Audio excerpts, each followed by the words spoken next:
Assalamualaikum warahmatullahi wabarakatuh. Selamat pagi semuanya. Welcome back to my channel. Yeay.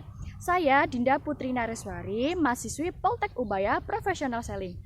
Di sini saya akan melakukan video blogging atau vlog UTS Pancasila Kewarganegaraan. Saya mengambil topik yaitu sharing pengalaman tentang kegiatan sosial dalam kondisi bencana alam atau penyakit endemik. Oke.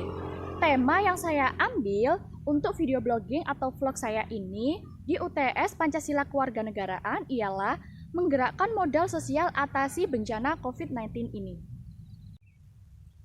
Dan mengingat Indonesia dalam kondisi tanggap darurat, yaitu sudah banyak kurang lebih 3.500 yang positif terkena COVID-19 ini.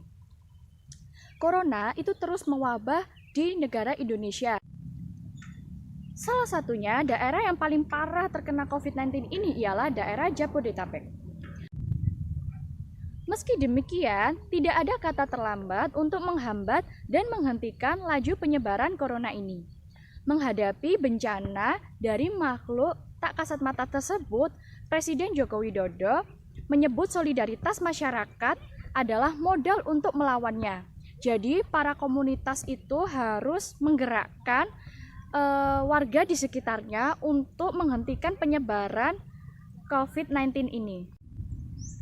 Oke, hal yang harus dilakukan oleh masyarakat Indonesia untuk memutus rantai penyebaran COVID-19 ini ialah pertama, untuk berdiam di rumah. Jangan nongkrong di kafe atau manapun, atau kayak ketemuan sama teman-teman. Jangan ya.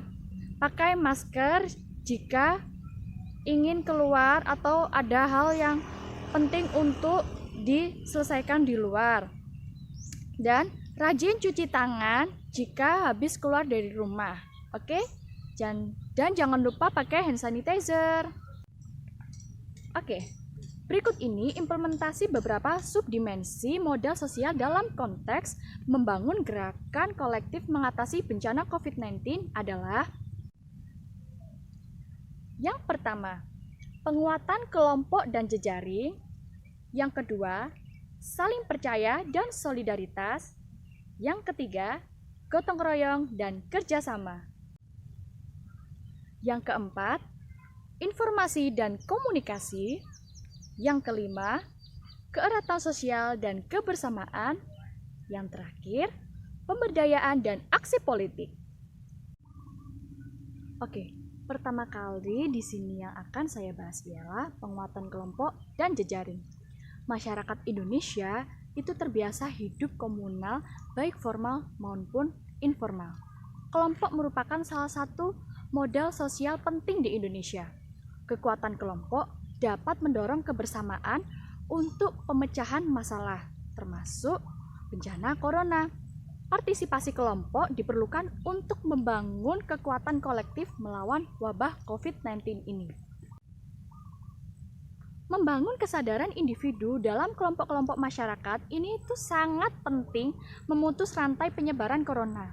Di sini perlu adanya peran opinion leader untuk membangun kesadaran dan perubahan perilaku untuk mendukung penanggulangan bencana corona ini. Misalnya, saling mengingatkan untuk mematuhi protokol pencegahan penyebaran virus sampai lingkungan terkecil, yaitu RT atau RW. Jadi, maksudnya ialah para leader seperti RT RW, kepala desa, wali kota, gubernur, bahkan sampai presiden itu harus benar-benar mengingatkan warganya untuk memutus rantai penyebaran COVID-19 ini.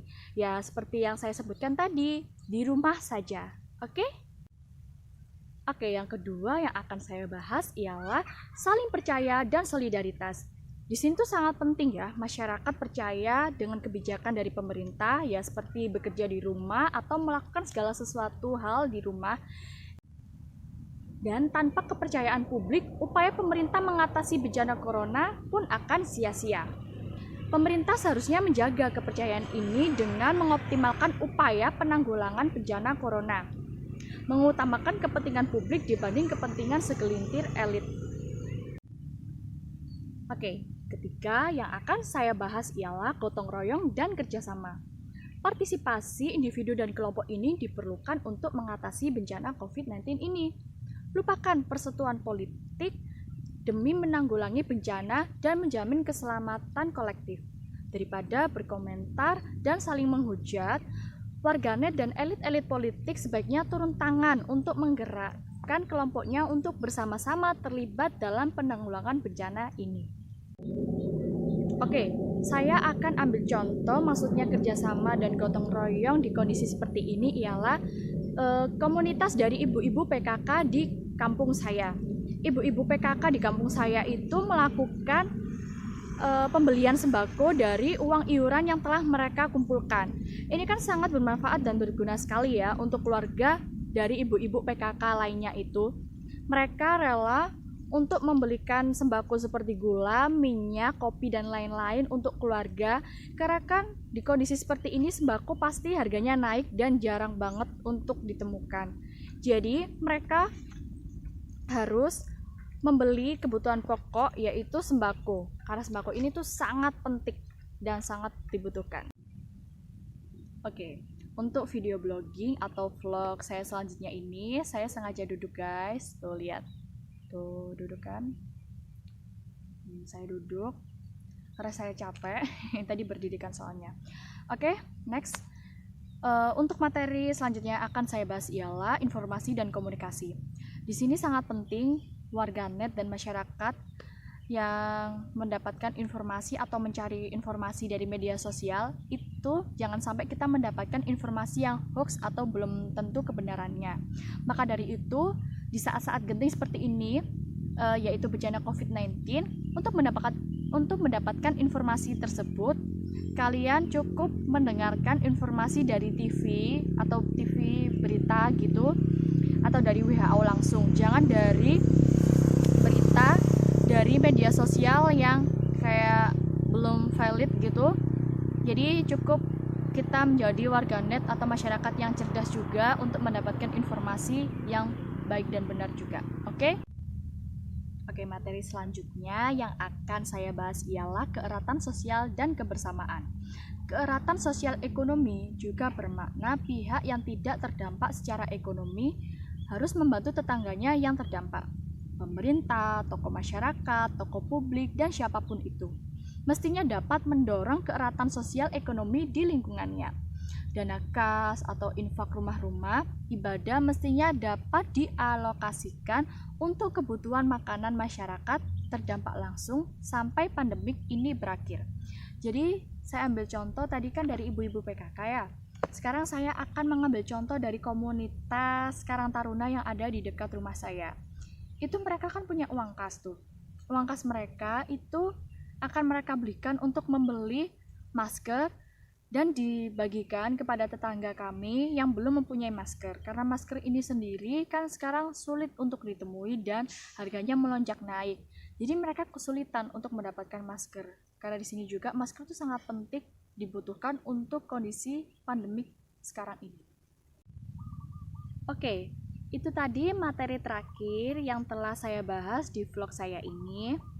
Intinya, di saat genting seperti ini yaitu bencana COVID-19, kita harus di rumah saja melakukan kegiatan positif di rumah dan jangan keluar rumah, patuhi protokol dari pemerintah.